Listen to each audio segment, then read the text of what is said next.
This Friday, Ukraine hosts a key summit in its capital, Kyiv, welcoming leaders from the European Union. Two major points are on the agenda for Ukrainian President Volodymyr Zelensky's wish list, getting countries to look at his application to quickly join the EU, and also securing long-range missiles and fighter jets, both, though, may be long shots. Last year, the bloc granted candidate status to Ukraine just months after Russia sent troops into the pro-Western country.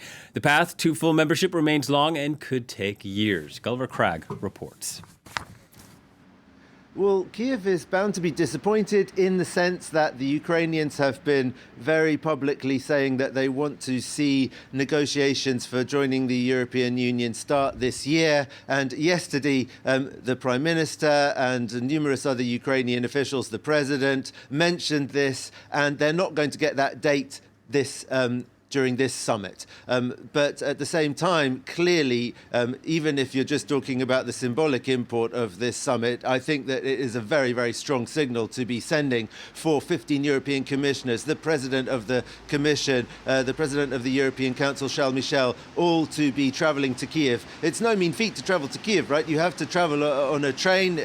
It's not like normal summits where people can just fly in and out and get it done in a day. It's a long journey. They've had many hours of talks yesterday and then high-level meetings today between Ursula von der Leyen, Michel, and Volodymyr Zelensky. There have also been important announcements in terms of the European Union's military and financial assistance to Ukraine. So it's clearly a very important summit. And also in terms of moving forward with the calendar, the Ukrainians are piling on the pressure by continually insisting that they want negotiations, accession negotiations, to start this year. There is some movement on that. The Europeans have got a certain number of requirements, or at least very strong recommendations in terms of what Ukraine needs to do in its fight against corruption. And there's going to be a sort of reporting back in an informal, oral way in springtime. And then in the autumn, it may be that the date for the start of accession negotiations is actually fixed this year. I think the Ukrainians aren't losing hope about that.